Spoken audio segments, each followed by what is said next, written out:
First question is, you'll have to turn around, Troy, again. All right, what do we got? Von Miller voted 33rd best player by fellow pros. DeMarcus Ware is 87th, Emmanuel Sanders 95th. Do you agree with those ratings? Is Von Miller better than 33rd in the NFL? Where would you rank him? Usually these lists are a year behind. So Emmanuel Sanders should have been higher based on his year, but he had never been on the list, never had a 1,000-yard season. Ware, unfortunately, is probably falling off this list. Von Miller, 33rd is about right, given the fact the previous year was a lost year. Again, these things are voted almost in 2-year windows, not one. Von Miller should be top 15 next year. I predict 20-sack season, top 15 next year.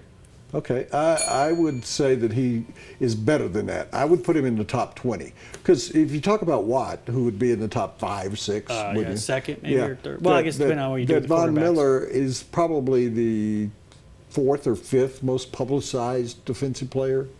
Sue would be. Yeah, Justin you'd have Houston's Sue in up there. Yeah, Sue. And maybe Patrick Peterson, John Elway, and I still. Yeah, we still fight over that because I wanted the Broncos to draft him, and they both have had similar effective careers. Yeah. So, number 2. I'll take this one. Tim Duncan lost $20 million in investment. What's your worst investment, and how much did you lose?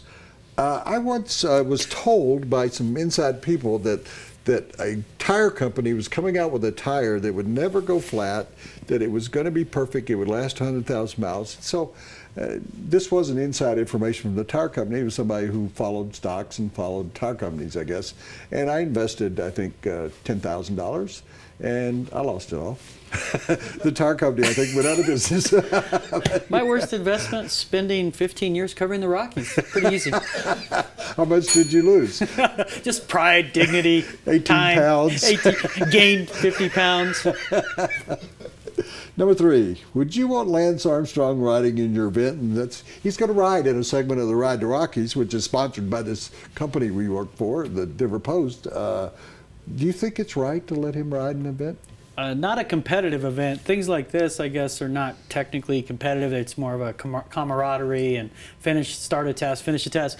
Lance Armstrong, for me, and I covered baseball with A-Rod, some of the most despicable liars. He's the worst of the worst. And I would prefer he not be there, just because when you dig into his story, it wasn't that he lied about cheating, which a lot of players and athletes have. He attempted to ruin people's lives who accused him of cheating. He didn't attempt. He did ruin the lives of a lot of people. He threatened to sue. He defamed them. It's almost like the Nixon White House. It was not the event. It was what happened or surrounding it. And Lance Armstrong, I wouldn't have anywhere near my event because of cheating. If they all cheated, that's fine. But because of the way he did it and the way he did to people and the way he denied, that's why I have a problem with Pete Rose. You deny, after a while you lose any credibility you have. Don't let him in it. That'd be mine. Finally, Clippers' new uniforms. You like them or hate them? Do we have a photo of the Clippers uniform? I want to see that. That's the new logo. The top part that looks like you have to take a marble and try and go through that, the labyrinth. That's going to be on the front of their road uniforms. This will be the Clippers will be what's on the home uniform. Do you like it? Very modern, and they're trying to identify with LA and capture the city. I love the thought. I'm not sure they executed it as well as they would have liked. I would have liked to seen something, like you think Oregon, Woody, that impact, something different. This is just not enough different. It's just different font. It doesn't do anything for me. Again, I think that what makes college football more correct than the NFL is that they allow teams to.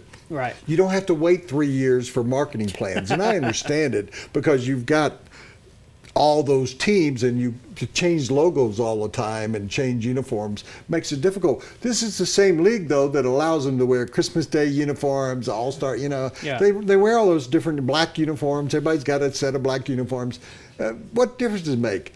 It only helps you to have people owning 15 jerseys. So it's stupid. That's not any good.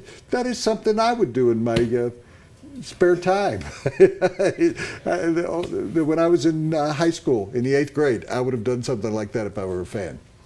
Here's what Roger Sherman of SB Nation wrote. Today I woke up and saw the Clippers' new uniforms, and I vomited until my spleen came out of my mouth.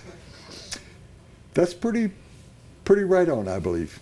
Yeah, taking a little personal. You like the uniforms a little bit better than Roger did. Yeah, he must be a Clippers fan to care that deeply about it. And when he vomited it out, that's kind of what the uniform looked like to him. And to switch gears, this segment of Four on the Floor was brought to you by a family-owned Colorado-focused business bank with 12 locations across Denver and Boulder. Over 25 services that businesses need, and a passionate supporter, which really impresses me less, of over 150 Colorado charities. Who am I talking about? Citywide banks. It's where we do our banking. It's a bank I drive past every day, and I go in and talk to the people. I really do. I go in and talk to the people. This is a city-owned, locally operated bank, and you want to do business with people that live in the community and the money stays in the community.